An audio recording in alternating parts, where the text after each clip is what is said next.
Odile, le podcast, une production de la plateforme francophone de lutte contre la désinformation, une collaboration entre l'Organisation internationale de la francophonie et de Check First, avec Guillaume Kuster et Sophie Bonduel-Chénaud. Odile, le podcast est une série d'entretiens avec celles et ceux qui luttent contre la désinformation dans l'espace francophone. Bonjour à tous et bonjour à tous, bienvenue sur Odile, le podcast. Nous parlerons aujourd'hui des défis de la régulation des plateformes durant les campagnes électorales. Un sujet d'autant plus d'actualité que la Cour constitutionnelle roumaine a récemment pris la décision historique d'annuler le premier tour de l'élection présidentielle du pays pour cause de soupçons d'ingérence étrangère. Avec moi pour animer ce podcast, Sophie. Bonjour Sophie. Bonjour Guillaume, bonjour à toutes, bonjour à tous. Et notre invité aujourd'hui sera Vincent Couronne, cofondateur et directeur de la publication des Surligneurs, un média indépendant français qui lutte contre la désinformation juridique. Qu'est-ce qu'on attend pour qu'un cas roumain ne se reproduise pas demain en Hongrie, en Pologne, en France ou ailleurs ? On attend en fait des sanctions, c'est-à-dire qu'on attend les premières sanctions de la part de la Commission européenne, des amendes très fortes qui pourraient tomber dans les prochains mois. Mais avant d'en entendre plus, voici les nouvelles du secteur de la lutte contre les désordres de l'information. On débute avec cette enquête de l'UNESCO publiée fin novembre. Elle révèle que 2/3 des créateurs de contenu ne vérifient pas systématiquement les faits avant de les diffuser. Un problème majeur quand on sait leur audience et leur impact, notamment auprès des jeunes publics. Alors face à ce constat, l'UNESCO s'est associée au Knight Center for Journalism in the Americas pour proposer une formation pour les aider dans cette lutte contre la désinformation et les discours de haine. Un succès donc, puisque 9000 personnes se sont inscrites, originaires de 160 pays. On poursuit avec une autre formation. Si vous vous intéressez à la lutte contre la corruption, l'Université Sangor d'Alexandrie, en partenariat avec l'Organisation internationale de la francophonie et sous l'impulsion de la Conférence internationale des barreaux, a lancé les candidatures pour une formation diplômante. Ce cursus hybride, à la fois en ligne et en présentiel, s'étendra sur 6 mois. 6 mois pour se former sur la prévention et la lutte contre la corruption, les infractions économiques et financières. Vous avez jusqu'au 30 décembre pour candidater, faites vite. Plus d'informations sont à retrouver sur la page Facebook de l'Université Sangor, à retrouver en note d'épisode. Le Centre international des journalistes et Code for Africa ont annoncé début décembre le lancement d'une organisation commune à but non lucratif. Elle est baptisée ICFJ+. L'objectif, selon Sharon Moshavi de l'ICFJ et Justine Arenstein de Code for Africa, c'est de mettre en œuvre justement des initiatives conjointes à travers le monde qui combinent l'expertise technique de Code for Africa, notamment en matière d'intelligence artificielle, de données, avec le réseau mondial de l'ICFJ et son expérience en matière de soutien à des dizaines de milliers de journalistes. Et on termine par une flopée de récompenses. Le prix de journalisme francophone, le prix Albert Londres, a été remis le 4 décembre dernier. C'est la journaliste du Monde, Lorraine de Fouché, qui est lauréate de la catégorie presse écrite, notamment pour son travail sur les violences sexistes et sexuelles et de la santé mentale. Elle a également passé plusieurs semaines dans une unité de soins de l'hôpital Bichat Claude Bernard avec des jeunes mères en dépression du postpartum. Et dans la catégorie audiovisuelle, autre récompense, Antoine Védelier et Germain Basselet sont lauréats pour leur film Philippines, Les Petits Forçats de l'Or. Et enfin, le prix du livre va à Martin Untersinger, toujours du Monde, pour Espionner, mentir, détruire aux éditions Grasset. Bonjour Vincent Couronne. Bonjour. Merci de nous rejoindre pour cet épisode consacré à la régulation des plateformes en temps de campagne électorale, en période électorale. On sait que c'est un sujet qui fait beaucoup parler en cette fin d'année après un événement qui sera probablement fondateur pour l'application du droit européen en la matière. Je parle évidemment de l'annulation du premier tour de l'élection en Roumanie. Donc pour rappel, le premier tour de cette élection a eu lieu le 24 novembre, a vu l'arrivée surprise d'un candidat ultranationaliste, Călin Georgescu, en tête de ce premier tour et de suspicion de manipulation de la campagne électorale de ce candidat-là. Il a déclaré n'avoir effectué aucune dépense de campagne et divers journalistes et chercheurs ont pu déterrer des réseaux sociaux, notamment TikTok et Meta, des publicités politiques ou des vidéos promouvant le candidat de manière coordonnée avec de fortes suspicions de manipulation venant de l'étranger et notamment du voisin russe. Donc voilà pour le contexte. J'allais dire, c'est un exemple, certes malheureux, mais assez idéal pour tester la réglementation européenne. Comment est-ce que vous vivez, cet événement-là? Et évidemment, il faut rappeler, cette décision, qui n'a rien à voir avec la régulation européenne, qui est l'annulation d'élections. Ça, c'est parfaitement roumain, mais du point de vue, de la Commission européenne, il y a une enquête qui a été ouverte contre TikTok mi-décembre. Quelle est votre réaction quasiment à chaud puisqu'on est encore, très tôt après ces événements? Déjà, c'est un événement unique, c'est une première, dans l'histoire de l'Union européenne qu'une élection soit annulée, quelques jours a fortiori, on était 2 jours avant, le second tour de l'élection présidentielle, sur ces fondements-là. Je crois peut-être même que c'est une des seules fois ou probablement même la seule fois où une élection est annulée, dans l'Union européenne en tout cas. Et donc on est face à une situation en réalité, je dirais à 2 niveaux. Comme vous l'avez dit, il y a le cas spécifiquement roumain de l'annulation d'élections par la Cour constitutionnelle roumaine parce que on ne pouvait pas garantir la sincérité du scrutin et du fait des manipulations, qui ont été révélées par les services de renseignement et les services d'enquête, notamment sur TikTok, mais aussi sur des plateformes de Meta. L'autre niveau, c'est effectivement la réglementation européenne, où la Commission européenne a annoncé il y a quelques jours ouvrir une enquête à l'encontre de TikTok pour ne pas avoir pris les mesures pour faire face aux manipulations, de sa plateforme par, tout un tas d'acteurs, notamment étrangers, pour, effectivement, porter atteinte à la sincérité du scrutin. C'est 2 niveaux de réglementation différentes, un purement roumain, l'autre purement européen, mais en réalité les 2 sont assez liés. Les 2 sont assez liés puisque, ici on annule les élections et on lance une enquête à l'encontre de TikTok pour le même motif, parce qu'il y a eu de la manipulation sur les réseaux sociaux et de la manipulation électorale qui fait qu'on a porté atteinte au processus électoral, mais aussi au discours civique. Les 2 sont liés aussi puisque la Cour constitutionnelle roumaine, pour annuler l'élection, elle s'est basée certes sur les rapports déclassifiés des services de renseignement, qui montrent en fait, hein, ces manipulations qui ont eu lieu, mais elle a attendu aussi, une prise de position de la part de la Commission européenne sur le fait que, la Commission européenne avait l'intention d'ouvrir une enquête et avait l'intention de sévir. Ça permet aussi à la Roumanie, de renforcer sa position lorsqu'elle annule les élections. C'est derrière qu'elle sera soutenue par l'Union européenne dans son processus. Mais c'est quelque chose de totalement nouveau et c'est un coup de tonnerre, hein, véritablement dans, la régulation du numérique en Europe. Alors justement, ça survient en Europe, un territoire que l'on pensait, protégé de ce genre, d'événements, justement parce que, l'Europe est, à la pointe de la régulation des plateformes, avec, le règlement sur les services numériques. Comment expliquer ce ratage? Ah, disons que, ce règlement européen sur les services numériques, en réalité, il est totalement entré en vigueur qu'en février 2024. C'est très récent. Et en plus de ça, on a des équipes, partout en Europe et à la Commission européenne pour le mettre en œuvre qui sont en réalité, en fait, très faibles, avec peu de monde, peu de personnel, plus une petite centaine, on va dire, de personnes à la Commission européenne chargées de réguler, en fait, un secteur qui est le premier secteur, et bien, capitalisé à la bourse aux États-Unis. En fait, on est face à un secteur qui a qui occupe une place dans l'économie qui est absolument gigantesque.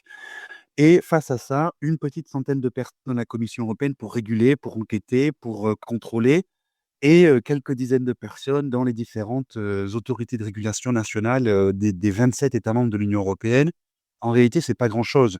Toutes ces personnes-là, non seulement sont en train de prendre en main cette nouvelle législation européenne et il manque clairement de moyens humains pour pouvoir bien l'appliquer. Donc, en réalité, si on ce qu'on attend essentiellement et pour éviter ce genre de choses, à l'avenir, c'est pas simplement que cette législation européenne existe. Je rappelle, cette législation, elle impose aux très grandes plateformes numériques, les types, Facebook, Instagram, TikTok, X, ex-Twitter et cetera, de, réduire les risques qu'elles posent, risques systémiques qu'elles posent, au, discours civique, à la protection des droits fondamentaux, à l'égalité entre les hommes et les femmes, à la santé humaine, à la santé publique et évidemment aux processus électoraux. Ces risques, ça peut être par exemple les algorithmes de recommandation des réseaux sociaux qui vont mettre en avant de manière quasi automatique des contenus toxiques pour la démocratie. Donc ces plateformes ont désormais l'obligation d'éviter de faire ça, tout simplement, hein, pour le dire aussi simplement que ça. Sauf que qu'est-ce qu'on attend réellement pour que ce texte soit bien appliqué et qu'un cas roumain ne se reproduise pas demain en Hongrie, en Pologne, en France ou ailleurs? On attend en fait des sanctions. C'est-à-dire qu'on attend les premières sanctions de la part de la Commission européenne, des amendes très fortes qui pourraient tomber dans les prochains mois, à l'encontre notamment de TikTok, hein, qui a déjà une enquête ouverte depuis plusieurs mois, mais aussi de X, là aussi qui fait l'objet d'une enquête assez importante. Ces premières sanctions seront un petit peu l'unité de mesure, pour savoir un petit peu, jusqu'à quel point, dans quelle mesure en fait est-ce que les plateformes, enfreignent, cette législation européenne et doivent faire des efforts pour lutter contre les manipulations, contre les ingérences étrangères. Ça, jusque-là, ces sanctions, on n'en a pas eu, on les attend encore. Et donc, un cas comme le cas en Roumanie pourrait très bien se reproduire assez rapidement dans d'autres États de l'Union européenne. Le monde observe ce qui se passe en Roumanie, y compris depuis l'Afrique. Quelles seraient selon vous les répercussions de ces décisions sur la Roumanie et sur la manière dont les plateformes vont se comporter durant les périodes électorales? C'est extrêmement difficile, en fait, de savoir quelles vont être les répercussions sur les plateformes. À un moment où Donald Trump arrive au pouvoir aux États-Unis et les plateformes numériques sont prises entre deux feux. Un feu d'une réglementation, d'une régulation très forte en Europe, mais dont on attend encore véritablement les concrétisations, avec des sanctions, des amendes fortes. Et aux États-Unis, Donald Trump qui veut totalement déréguler la circulation d'informations, le fonctionnement des plateformes. Et donc, on peut imaginer qu'aujourd'hui, les plateformes numériques font beaucoup, et en fait, on ne peut pas simplement l'imaginer, elles font beaucoup de lobbying auprès des régulateurs, auprès du législateur, etc., en Europe et aux États-Unis, pour desserrer l'étau de la régulation. Donc, elles peuvent, pour certaines d'entre elles, se considérer comme étant suffisamment confiantes dans l'avenir de la régulation, ou alors, au contraire, d'autres pourraient très bien considérer que ce qui est arrivé en Roumanie est une sorte un peu d'alerte qui va réveiller le régulateur et faire que désormais les plateformes, vont être beaucoup plus scrutées d'élections et lors de campagnes électorales et qu'elles devront faire beaucoup plus attention parce qu'elles risquent derrière la sanction financière. Et la sanction financière au titre, de la législation européenne sur les services numériques, elle peut atteindre 6 du chiffre d'affaires mondial. On ne parle pas de bénéfices, on parle bien de chiffre d'affaires. Donc une entreprise comme X, qui ne fait pas de bénéfices, par exemple, hein, elle pourra quand même avoir une sanction qui peut aller jusqu'à 6 de son chiffre d'affaires mondial, ce qui est énorme, vraiment. Quand on parle de sanctions les plus importantes jusqu'à maintenant, dans l'Union européenne, c'est en matière de concurrence, par exemple, où pendant très longtemps, le plafond était à 4 du chiffre d'affaires mondial et déjà, ça permettait d'imposer des sanctions à plusieurs milliards d'euros, aux grandes entreprises. Alors juste pour rappel, hein, dans le cas de TikTok, en 2023, le chiffre d'affaires de l'entreprise était estimé à 16 milliards de dollars. Ça représenterait une amende de près d'1 milliard de dollars, donc c'est effectivement considérable. On va revenir dans un contexte francophone parce qu'on parle beaucoup de cette élection roumaine et de ses conséquences parce que vous l'avez dit, c'est un élément et un événement capital pour les juristes que vous êtes, mais aussi pour la société dans son ensemble et sur ces nouvelles règles du débat démocratique qui doivent prendre en considération le rôle des plateformes dans la circulation de l'information, dans la manière dont les campagnes se déroulent. Il y a eu récemment un sommet de la francophonie avec à Villers-Cotterêts, cet appel de Villers-Cotterêts qui a été fait par l'ensemble des chefs d'État et de gouvernement de la francophonie pour justement appeler à ce qu'il y ait des efforts faits par les plateformes, mais aussi que les États se dotent de régulation. On sait que les contextes sont très différents entre l'Europe et par exemple l'Afrique subsaharienne, l'Amérique du Nord, on en a dit un mot. Comment est-ce que vous voyez, par exemple en Afrique, l'état de la régulation des plateformes et les sources d'inspiration qu'ils peuvent trouver dans le droit européen? Je pense que dans les pays, d'Afrique francophone, tout comme dans les autres pays, membres de la francophonie dans le monde, il y a une chance, c'est que l'Organisation internationale de la francophonie agit propose voilà, des différents programmes, propose, des soutiens techniques, tout un tas d'éléments qui peut permettre, à ces États francophones dans le monde et notamment en Afrique, de bénéficier de tout un tas d'expertise, de bonnes pratiques, de soutien et cetera. Et donc, c'est un petit peu ce que dit l'appel de Villers-Cotterêts, dans lequel les chefs d'État, et de gouvernement, donc de la francophonie, appellent, à maintenir et à renforcer la coopération dans le monde francophone, dans le cadre de la lutte contre la désinformation. Et l'OIF, l'Organisation internationale de la francophonie, doit rester ce principal forum francophone au sein duquel les acteurs débattent, des réponses à apporter, et des actions à mener, évidemment dans le respect des droits humains. Ça, c'est un élément intéressant qui favorise une bonne circulation des idées, des bonnes pratiques entre les États francophones. Cette circulation, elle va dans tous les sens. C'est une circulation horizontale, entre les différents États. On peut dire que ce qui est expérimenté aujourd'hui, dans l'Union européenne avec, le règlement sur les services numériques, peut être considéré comme une source d'inspiration, pas forcément pour que on en fasse un copier-coller, puisque ce règlement sur les services numériques, il a des défauts, il a des faiblesses et puis en plus de ça, il n'est pas forcément, réplicable de la même manière partout. Le prochain rapport sur, les politiques publiques de lutte contre la désinformation de l'OIF va sortir bientôt et devrait souligner que ce que l'on a vu ces dernières années, c'est un phénomène où on voit, à la fois l'intelligence artificielle prendre de plus en plus de place dans les campagnes de désinformation et d'autre part, les États réagir beaucoup avec l'outil pénal répressif pour lutter contre la désinformation. Je dirais que à la fois l'IA n'est peut-être pas un danger aussi grand que ce qu'on le craint, en tout cas pour le moment. Et en même temps, la répression de la lutte contre enfin, de la désinformation n'est pas forcément l'outil le plus adéquat. Puisque si on veut, réprimer par des sanctions pénales des personnes qui diffusent de la désinformation, ça veut dire qu'il revient à un moment donné aux politiques publiques de définir ce que c'est que la désinformation. Ça veut dire qu'il revient, heu, aux juges, qu'il revient à des autorités de régulation de dire: «Ça c'est vrai, ça c'est faux» et donc de sanctionner en conséquence. Et donc on peut voir, on peut imaginer des, utilisations de ce genre de loi pénale, pour en réalité faire taire des opposants ou, favoriser certaines diffusions, de campagnes d'information, voire même de désinformation. Même sans avoir à l'imaginer, on l'a vu déjà sur le continent, dans certains pays qu'on ne va pas citer, mais qui ont suspendu TikTok ou alors qui ont utilisé, le droit pénal effectivement pour aller reprocher à des opposants politiques de s'exprimer librement. Le règlement sur les services numériques européens, lui, se garde bien de définir la désinformation. Il dit simplement: «Ce qui est illégal, c'est la loi qui le définit». Nous, ce qu'on dit, c'est, faites en sorte, vous les plateformes, que, ne circule pas trop de choses illégales sur les plateformes.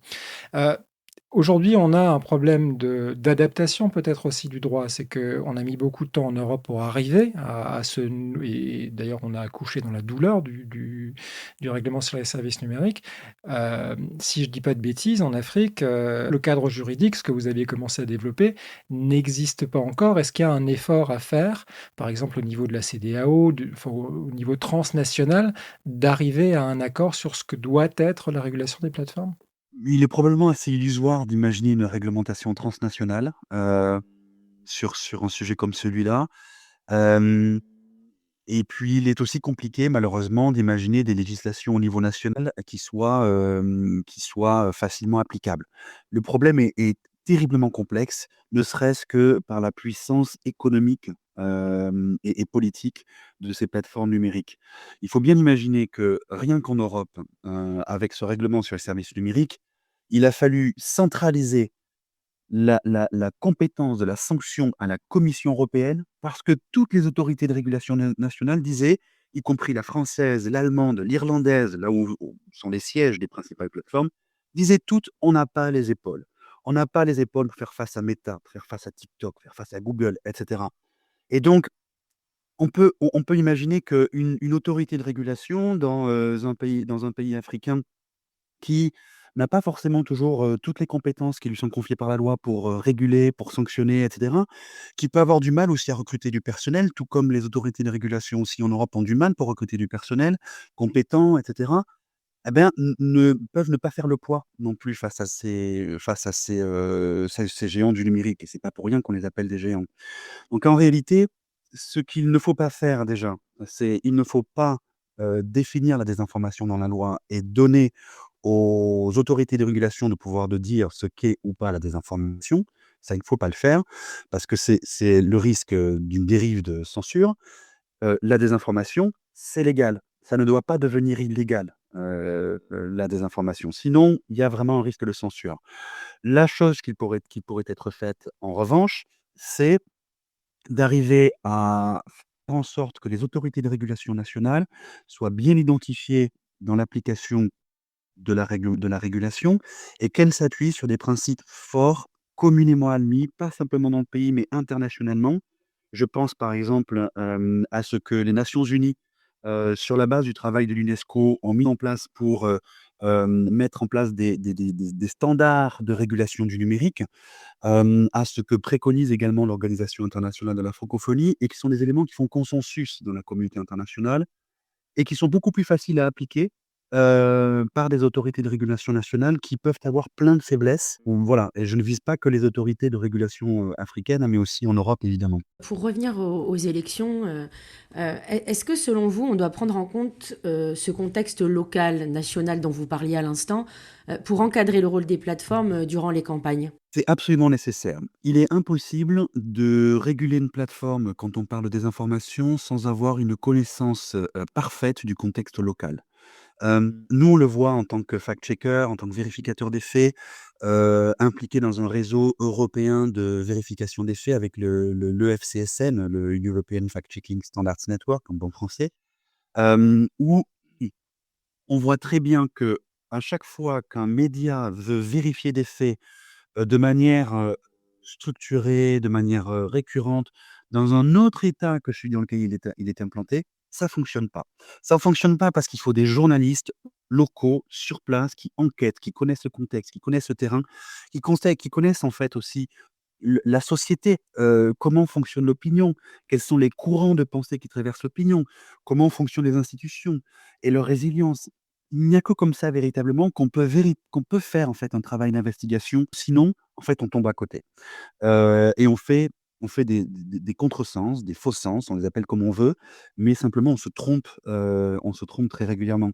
Donc il faut une législation, nationale et des enquêteurs, journalistes indépendants, locaux, qui comprennent la langue, qui connaissent le contexte local, pour arriver à dénicher en fait ces campagnes de désinformation.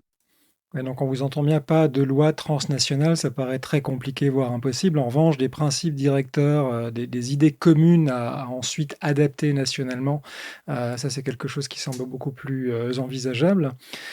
Sur la question du rôle des plateformes dans ces économies, émergentes que sont, les pays d'Afrique subsaharienne, on se rend compte qu'il y a un effet quasiment, fulgurant, de changement profond du discours public. Est-ce qu'on se retrouve dans une situation où on doit tout faire en même temps finalement? Trouver de nouvelles régulations, développer, les initiatives de fact-checking, développer les initiatives d'éducation aux médias, y compris au sein de l'école, la tâche paraît dantesque. La tâche, elle est, d'autant plus dantesque que les résultats, les fruits d'une éducation aux médias sont rarement perceptibles sur le court terme. Qu'on est ici dans de la formation sur le long terme qui nécessite à tout âge, pas que chez les jeunes, hein, mais toutes les tranches d'âge doivent être concernées par l'éducation aux médias, qui nécessite du temps et beaucoup de temps. Alors du coup, on est face à 2 problèmes. Le premier, c'est que les politiques se préoccupent rarement du long terme, puisqu'ils veulent pouvoir tirer les fruits de leurs décisions, avant les prochaines échéances électorales et la désinformation, comment dire?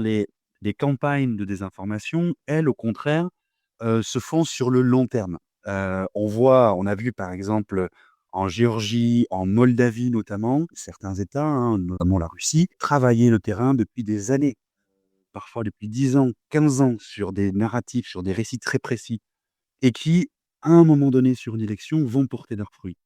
L'éducation aux médias, eh bien, c'est aussi du long terme et voilà, vraiment, il faut s'armer de courage, en fait, hein, pour, mettre en place ce genre de politique. On voit qu'un certain nombre de pays, en Afrique, commencent à se saisir pas mal de l'éducation aux médias, en soutenant notamment beaucoup, des associations, des initiatives privées. Certaines autorités de régulation, notamment aussi, se voient confier des compétences en matière d'éducation aux médias. Mais il y a toujours le problème des moyens, qui manquent cruellement, hein, pour avoir vraiment des campagnes, à grande échelle. Et là, l'Organisation internationale de la francophonie vient d'une certaine manière, partiellement pallier ce manque de moyens en finançant elle aussi, des initiatives, d'éducation aux médias et de lutte contre la désinformation dans un certain nombre de pays. La recommandation qui peut être faite, aux différents pays, aux différents États de la francophonie, de la zone francophone, c'est vraiment de mettre le paquet sur l'éducation aux médias en réalité et d'essayer de mettre en place des activités d'éducation aux médias qui peuvent avoir des résultats à court terme. Le reste viendra sur le long terme pour que, bah, ça puisse motiver, des politiques qui ont souvent, une vue à court terme de mettre en place ces activités-là. Je pense par exemple à la Haute Autorité marocaine, de communication audiovisuelle qui a produit et diffusé un guide de la lutte contre la désinformation. On a pareil sur l'île Maurice, et dans d'autres pays, dans la zone francophone, notamment au Québec où il y a une prise vraiment au sérieux assez importante de ce sujet de l'éducation aux médias. Si je vous entends bien, il faudrait presque commencer par ces questions d'éducation aux médias avant de songer à se lancer dans, des régulations complexes, au niveau, juridique, des plateformes. Sophie? Oui, moi je me demandais en vous écoutant, Vincent, quel serait le rôle des vérificatrices et vérificateurs de faits dans tout ça. Je pense notamment à leur rôle auprès des plateformes et à leur éventuelle collaboration avec les plateformes. Il y a plusieurs contextes. Il y a les vérificateurs, et vérificatrices des faits qui travaillent déjà avec des plateformes numériques. Meta a un programme international de collaboration avec des médias de vérification des faits. Il y en a une cinquantaine, basés en Europe. Il doit y en avoir, je crois, à peu près une dizaine, une quinzaine basés en Afrique. Ces programmes doivent continuer, parce qu'elles ont un impact direct sur, la circulation de la désinformation. En revanche, il me semble que les médias de vérification des faits, mais après chacun est libre, d'avoir la conception qu'il le souhaite, ne devraient pas collaborer avec des autorités de régulation. Il me semble qu'une autorité de régulation, c'est une autorité qui est, pourvue de pouvoirs, de prérogatives des puissances publiques, qui est là pour enquêter et à la fin, imposer une amende, des sanctions, d'une autre nature. Un média, il doit rester indépendant, il n'est pas là pour travailler avec la police, en quelque sorte, hein, le média, pour garder son indépendance, il doit tout faire pour, eh bien, enquêter, lutter contre la désinformation, mener des investigations qui doivent être vraiment indépendantes du travail que font les autorités de régulation. Je sais que dans plusieurs pays dans le monde, francophone notamment, les autorités de régulation approchent, les vérificateurs des faits pour des collaborations. Certains refusent, certains acceptent, et beaucoup ne savent pas vraiment quoi faire. Même si, en réalité, dans le cadre de ces collaborations, il n'y a pas de moyens financiers à la clé en général, hein. Mais de toute façon, même s'il y en avait, ça serait pas une raison de plus pour moi pour, accepter ces collaborations, qui, à mon sens, peuvent porter préjudice à l'indépendance et à la confiance que le public peut avoir dans la lutte contre la désinformation. Les vérificateurs des faits, ils ont en fait un rôle central en travaillant avec des plateformes ou pas d'ailleurs avec des plateformes, en travaillant parfois tout seul. En fait, ils récoltent aussi, tout un tas de preuves que les autorités de régulation peuvent utiliser ensuite de leur côté si elles le souhaitent. Mais ça permet d'acter, voilà, tous les cas dans lesquels, une plateforme, un acteur étranger ou un acteur local, aura diffusé de la désinformation. Et tout ça, c'est absolument essentiel. Ils récoltent des preuves et c'est une fois qu'elles sont publiées et partagées que les autorités peuvent s'en servir et non pas d'avoir une collaboration, en catimini avec les autorités, ouais. Exactement. Si je peux faire un parallèle avec, la lutte contre, l'évasion fiscale, c'est très souvent parce qu'un média d'investigation va dévoiler l'évasion fiscale par une entreprise, qu'ensuite la justice va s'y intéresser, enquêter et sanctionner. C'est pas une collaboration entre le média et les services de police, c'est le rôle en fait des médias d'être à l'avant-garde, de l'enquête et de l'investigation. quitte à ce que ces médias soient ensuite appelés par les juges au moment où les enquêtes se mènent. Merci beaucoup Vincent Couronne des Surligneurs d'avoir pris le temps de répondre à nos questions. Après ce coup de semonce de l'annulation de l'élection en Roumanie et la multitude de questions provoquées en Europe et partout dans le monde, merci beaucoup pour cette conversation très riche et éclairante. Merci Vincent. Si.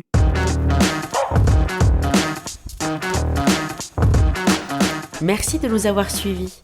Retrouvez Odile, le podcast, sur toutes vos plateformes de podcast favorites. Et retrouvez toutes les actualités d'Odile sur le site odile.org, odil.org et sur X Odile Plateforme.